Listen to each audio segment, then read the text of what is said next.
main कावदा कथा ते नोंका नोंका ते रस्का कथा को मेन कावदा अरे जोम सनम कान हेड़ेम लड्डू कोड़ा किरिंग जोंग में जिलेबी जोम सनम कान कोड़ा हेड़ेम लड्डू किरिंग जोंग में जिलेबी आर कुड़ी कुवा दुलड़ चका सनम कान कोड़ा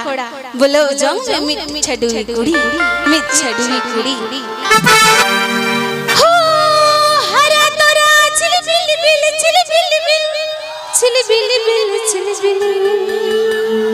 एले सिरी दादा के दे एले सिरी दादा के दे